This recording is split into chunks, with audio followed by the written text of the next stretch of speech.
Hello everyone, it's Shel C from PaperOcotilloStudio, and today I'm sharing with you a video in a video hop called the Tribal Video Hop. This is from Art Joy of Sharing art community artists who are participating, and it's all about the art and imagery from ancient peoples, or at least that's what it means to me, tribal people. There are still tribal people, obviously, they're not just ancients, but I'm kind of focusing on one ancient culture that really fascinates me, and their art fascinates me, and it's still visible, and I have visited a lot of it. And what I'm talking about is rock art from the Anasazi people.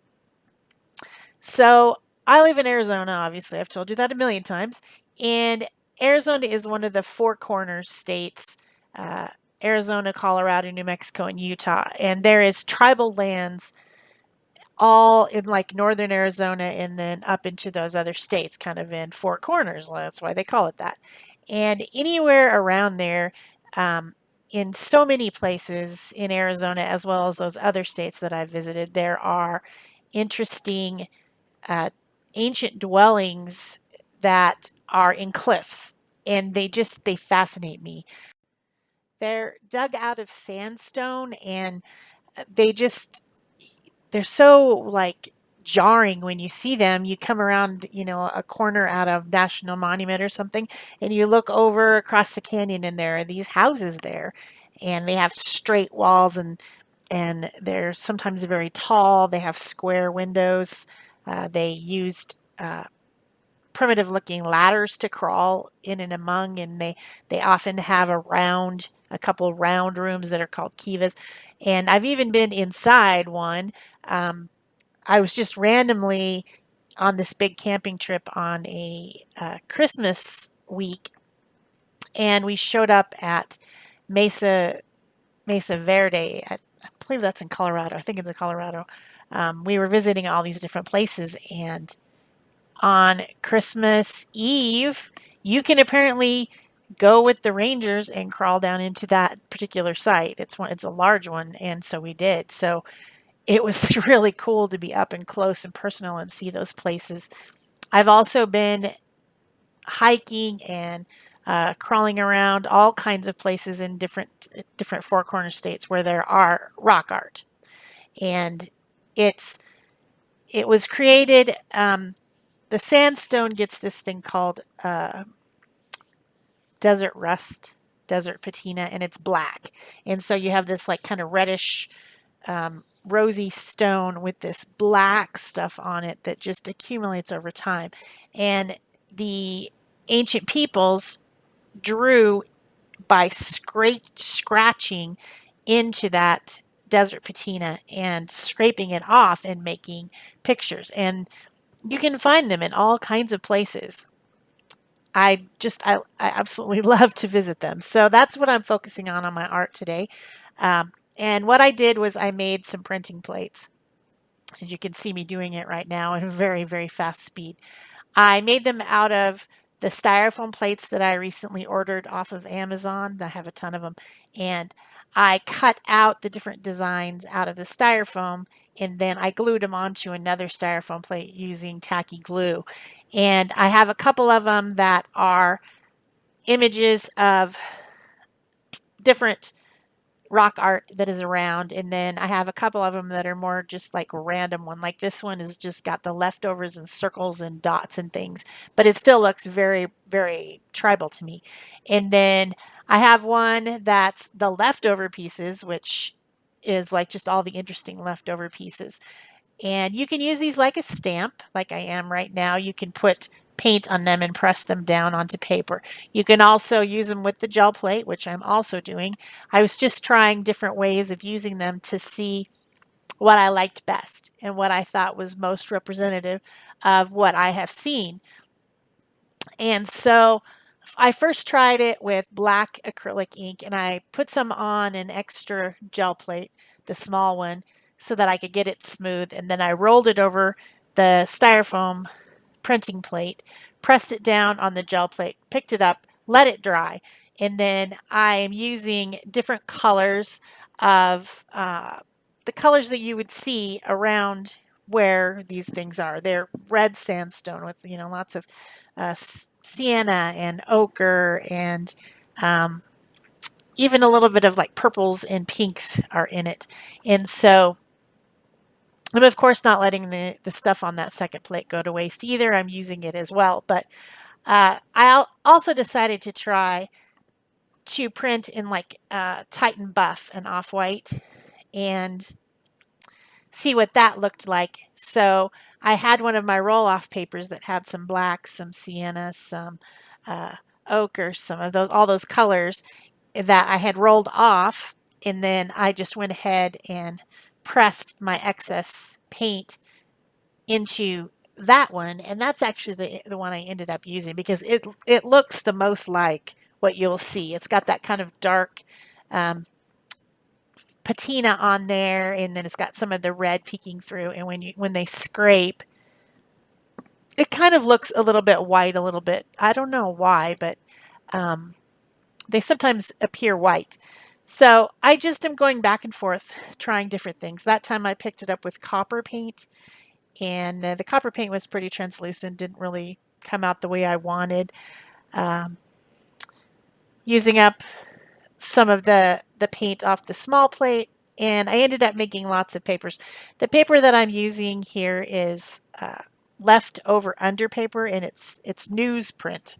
I have this sheet of this like tablet of large newsprint sheets that I've been using as under paper on my desk, and I change them out frequently because I think it looks unprofessional when your desk is a mess, you know, and you have all this paint all over your desk and you're trying to demo. Of course, it does get dirty as I'm going, and there's nothing I can do about that, but I do try to keep it clean. So when I pull one of these off after I've flipped it over once, then I cut them into four and I keep them for, you know, gel printing and roll off paper and stuff like that. So I'm continuing to just try different experiments to try the couple different plates.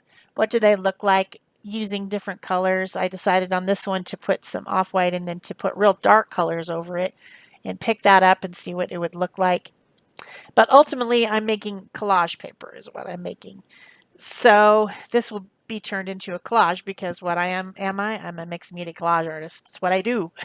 So you know there's going to be collage. It's rare that there's not. So this time is when I decided to pick it up with some real dark colors.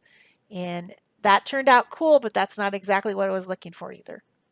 So then I decided to take this roll-off paper that I was using to clean up my brayer and just brayer some colors on it and try to get another one like that one that I had that I'd accidentally, you know, I don't like to waste paint. So I put some on there with the plate and the off-white just because I didn't want to waste, and it ended up being my favorite thing. So that's sometimes what happens is you end up with something that you didn't even expect and it turns out to be the thing that you like the best.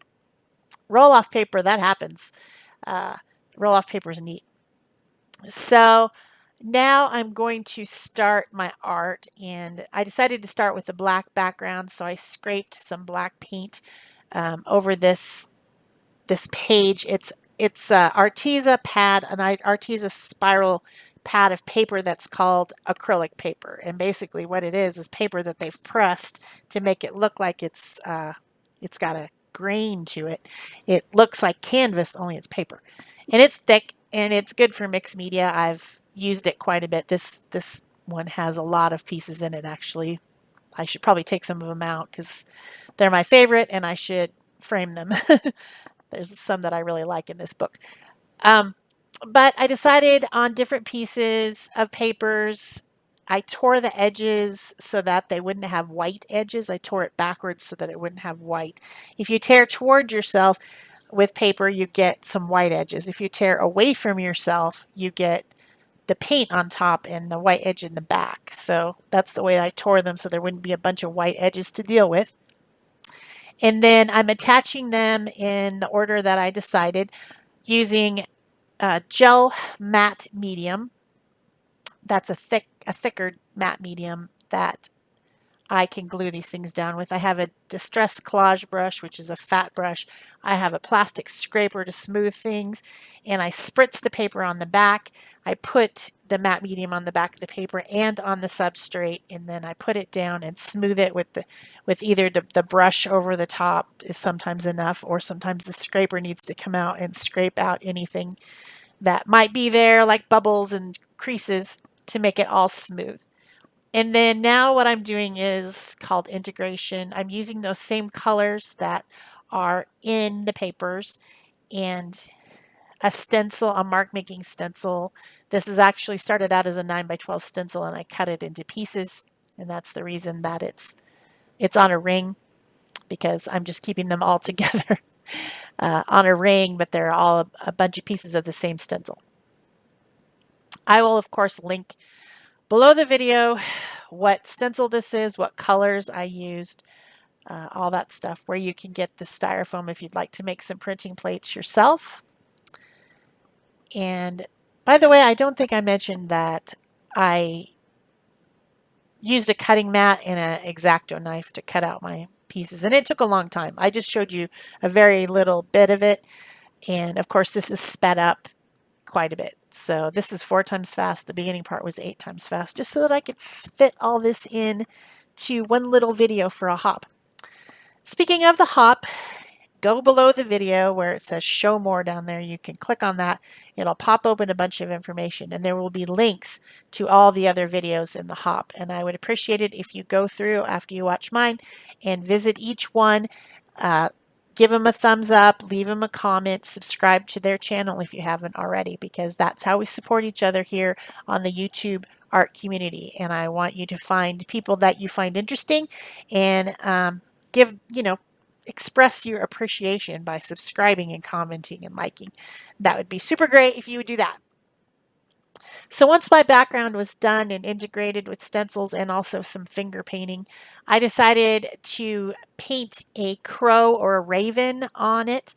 There's a lot of legends in Native American lore about different stories about animals. The Native Americans seem to be very close to nature, which is what fascinates me about them. They really seem to be in tune with what's going on in nature and being respectful of how we treat Mother Earth, and how we do need to use the things on the earth to perpetuate our life, but being thankful and grateful to the sacrifice that those things of the earth, be they plants or animals, have made to support us. And being respectful is really cool, and it's just really what I like about Native American culture.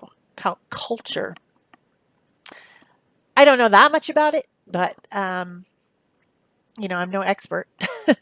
But that's why it fascinates me, and the cliff dwellings fascinate me. Anasazi itself, that word, means ancestral Puebloans, basically. The original meaning for that word was ancient enemy, but that's not what it means anymore. Nowadays it means our ancestors, the people that came before us. And it's a pretty cool word. And it generalizes, not specifying one particular tribe, but many tribes in the Four Corners area are descended from the Anasazi. There's one place I really like to visit. It's called Montezuma's Castle. Has nothing to do with Montezuma the explorer. I don't know why it's named that, but it really does seem like a castle. It's a national monument in northern Arizona, and when you go through and you're walking on this path, there's like this big loop of a path, and as you're walking, you come around this corner and you just see this amazing cliff dwelling, and it's up high, and it's like 3 stories tall. It's really, really tall, much taller than any of the other ones I've ever seen. And it's just up there. And then you're just like, wow, that's so amazing. And then you go around the corner and you see that there's a river. The Puebloan people were the first tribes to farm and to stay in one place. So they they stopped being nomadic and moving around a lot, and they stayed in one place and grew food. So this river being right there next to this, close to this cliff dwelling makes perfect sense. And it's just such an amazing place. And there's benches you can sit down, look at it, contemplate. And they're still working there and uncovering some of the stuff towards lower at the bottom that's still not been excavated. It's a great place. And there's docents, and they will talk about things like in the dwellings they found a seashell, and they found a skeleton of a parrot. And so this shows that they were trading with people who lived in tropical areas near the sea. I don't know what they traded, but they must have, traveled and traded with people. But anyway, the last thing that I did after I painted my crow or raven, I'm not sure the difference. I know they're different in size, but I can't necessarily say that this is either a crow or a raven. But there are Native American stories about either of those. This one big spiral was in the center, and I decided to make it into a sun.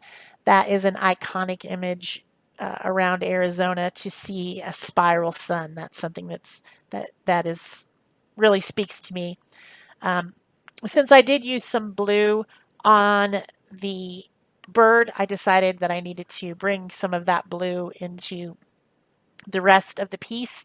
So I put some on with a spatula, and then I wiped it down and pushed it back by using a stencil and wiping through the stencil. I also added a little bit of Stabilo All Black around the edges and blended that.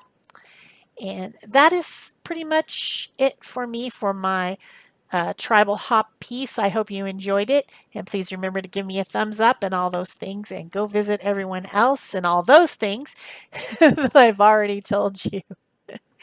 That's it for me. Thanks. Bye bye.